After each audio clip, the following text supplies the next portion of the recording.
Tuition teacher आकाश, नाम है आकाश tuition teacher. वो जहाँ जिस लड़की को पढ़ाने गया है उसको उसकी माँ से प्यार हो जाता है, लव हो जाता है, इश्क हो जाता है। होता है यूँ दोस्तों कि आकाश बहुत ही इंटेलिजेंट बंदा है, नौजवान है, हैंडसम है, गुड लुकिंग है।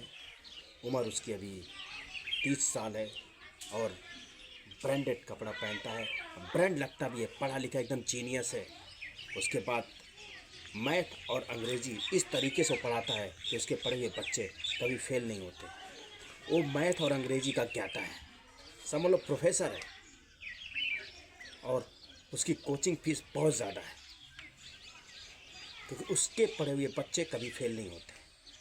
मगर वो जिसके यहाँ जिसको भी प्राइवेट कोचिंग ही देता है, किसी के भी यहाँ जाकर, बाकी वैसे कोचिंग वो नहीं पढ़ाता है। उसको प्राइवेट कोचिंग का उसका महीने का फीस होता है कम से कम महीने का 20,000 और वो दिन भर में कम से कम 5 जगह जाता है, तो मतलब 1 लाख रुपये महीना वो ऐसे ही कमाता है क्योंकि ब्रिलियंट है। लोग उसे पूछते हैं, नाम है उसका।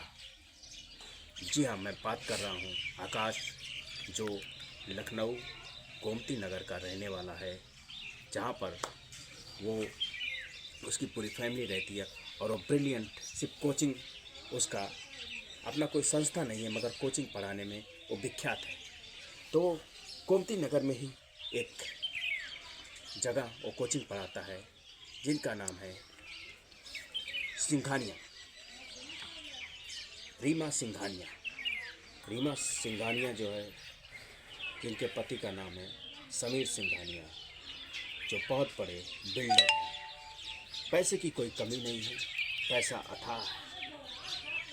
तो इनका दिल्ली में बहुत बड़ा बिल्डर का कारोबार है, लखनऊ में कारोबार है, मुंबई में कारोबार है, बेंगलोर में कारोबार है, हर जगह कारोबार है।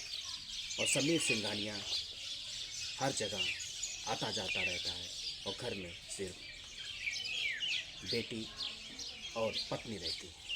पत्नी बहुत ही खूबसूरत है और एकदम ओपन माइंडेड लोग हैं। पैसे की कोई कमी नहीं है, कोई मतलब कुछ चीज़ की कमी नहीं। तो आकाश जो कि वहाँ पर 2-3 लोगों के घर में जाकर कोचिंग पढ़ाता है, तो कुछ बताते हैं लोग कि आप अपनी बेटी को भी जब रीमा जाती है पार्क वार्क में घूमने के लिए, तो उनकी जो सहेलियाँ होती हैं वो बताती हैं कि आकाश जो टीचर है वो बेहतरीन अंग्रेजी और मैथ पढ़ाता है। अगर आप चाहो तो अपनी बेटी को उससे पढ़ाओ और ब्रिलियंट बन जाएगी आपकी बेटी। बोली हाँ, मेरी बेटी थोड़ा कमज़ोर तो है। और आकाश ये मतलब अच्छा पढ़ाता है। बोला बहुत अच्छा पढ़ाता है, उसके पढ़ाए हुए बच्चे आज तक कभी फेल नहीं हुए हैं, क्योंकि वो इस तरीके से पढ़ाता है ना कि लोग इम्प्रेस हो जाते हैं उसके पढ़ाई से। बच्चे समझ जाते हैं कि किस तरीके से एक टीचर को पढ़ाना चाहिए।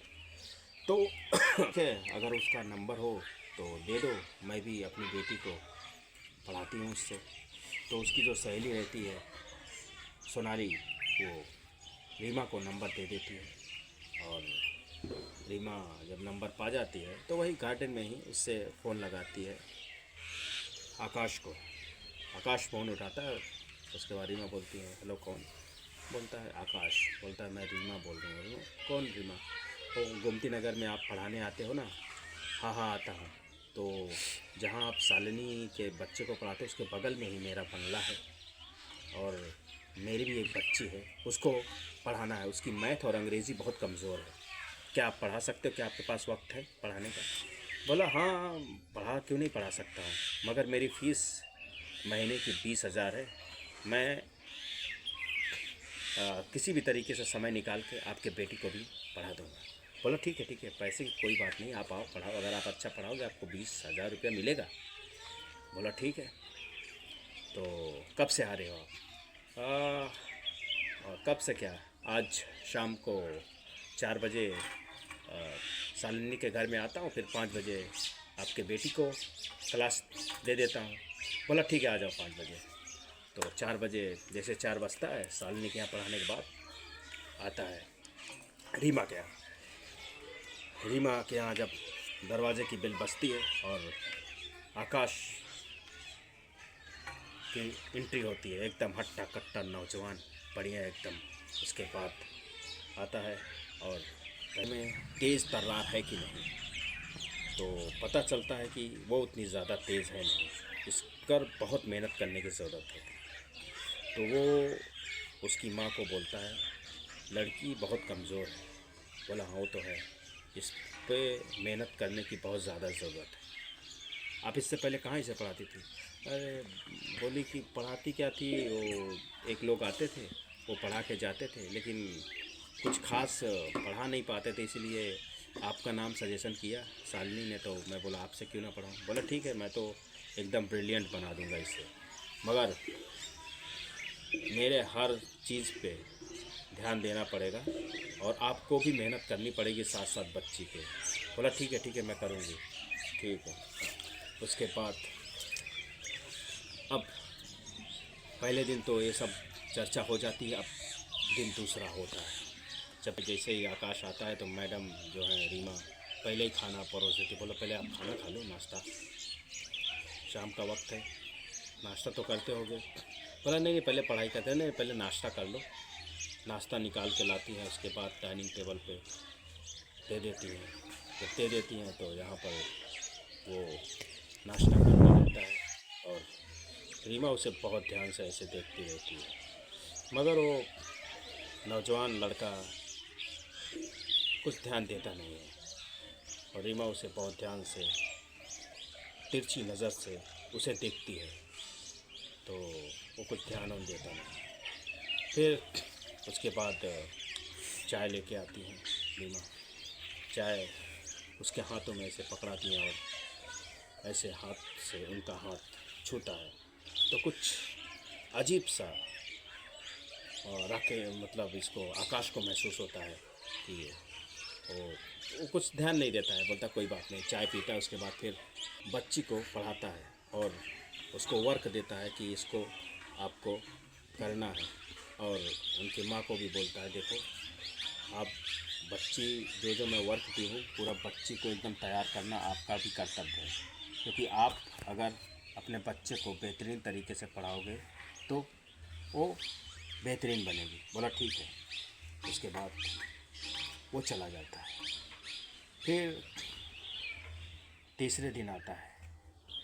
जब तीसरे दिन आता है उसके बाद रीमा जो अपना चाल चलना शुरू करती है। चाल इस तरह के से पहले से ही पूरा प्लानिंग बनाती है कि किस आता है जैसे वैसे ही उसके सामने नाश्ता लाती है। जब नाश्ता लाती है तो नाश्ता देती है और चाय भी लाती है। जब चाय लाती है तो चाय ऐसे करती है कि पूरा चाय उसके ऊपर गिर जाता है, आकाश के ऊपर। जब आकाश के ऊपर गिर तो आकाश चल जाता है। उसके बाद अरे क्या हो गया हाँ। उसके बाद अरे एक काम करो, आओ आप बाथरूम में कपड़े वपड़े बदल लो। बोला नहीं। बोला फिर नहीं आप चल रहे हो तो उसके जो कपड़ा वपड़ा जो रहता है रीमा ऐसे ऐसे पकड़ लेती है। उसके बाद उसको बाथरूम में लेके जाती है। उसके बाद वो कपड़ा वपड़ा उतारता है, बाकायदे रीमा जो है उसके बॉडी को ही निहारती रहती है। उससे बर्दाश्त नहीं होता है और वो उसको ज़बरदस्ती पीछे से पकड़ लेती है। जब पकड़ लेती है तो उसे वो ऐसे उसको अजीबोगरीब महसूस है। कौन है देखती है, पकड़ लेती, बोलती है तुम मुझे बहुत अच्छे लगते हो, तुम्हारे पढ़ाने का अंदाज़, तुम्हारा गुड लुकिंग, तुम्हारा एक एटीट्यूड मुझे बहुत पसंद आता है। बोलता है देखिए मैडम जी मैं यहाँ कोचिंग पढ़ाने आता हूँ, मैं इस तरीके से ये सब चीज़ें नहीं करता। बोला नहीं, मैं तुम्हें 20 नहीं 40,000 रुपये दूँगी, मगर तुम मेरी बच्ची को पढ़ाओ और मेरे साथ भी रहो, क्योंकि मेरे पति ज़्यादातर बाहर रहते हैं और मुझ पर ध्यान देते नहीं हैं। पैसे की कोई कमी नहीं है, तुम जो मांगोगे मैं वो दूँगी, मगर तुम मेरे यहाँ रहो, मेरे बेटी को ही पढ़ाओ। 20 की जगह मैं तुम्हें 50,000 दूँगी, मगर मैं जो बोलूँगा तुम्हें करना पड़ेगा। ऐसे चिपकी रहती है, छोड़ती नहीं है। जब नहीं छोड़ती है तो उसको भी भाई 50,000 मिल रहा है, थोड़ी देर के लिए वो भी लालच में आ जाता है, सोचता है 50,000 मिल रहा है और सब कुछ भी मिल रहा है तो इसमें दिक्कत ही क्या है। मगर दोस्तों, अगर कहीं भी लालच आ जाए उसके बाद आप, लालच बुरी बला है। आपकी एक गलती आपको कहाँ से कहाँ तक पहुँचा देगी, इस बात का अंदाज़ा ना तो आकाश को था ना तो रीमा को था। दोनों में आपसी तालमेल चलने लगता है, सब कुछ होने लगता है। मगर एक दिन क्या होता है दोस्तों, वो छोटी सी बच्ची जो 10 साल की है वो भी ध्यान देती है, कुछ उसको फ़र्क नहीं पड़ता क्योंकि वो बच्ची है। मगर एक दिन अचानक दोनों लोग बाथरूम में रहते हैं, इधर बच्ची पढ़ाई करती रहती है और अचानक उनके पति जी का एंट्री होता है और गेट खुला हुआ है। देखो सौभाग्य की बात है, गेट खुला हुआ है, गेट भी बंद नहीं है। और आते हैं, इधर उधर देखते हैं, बच्ची इधर है।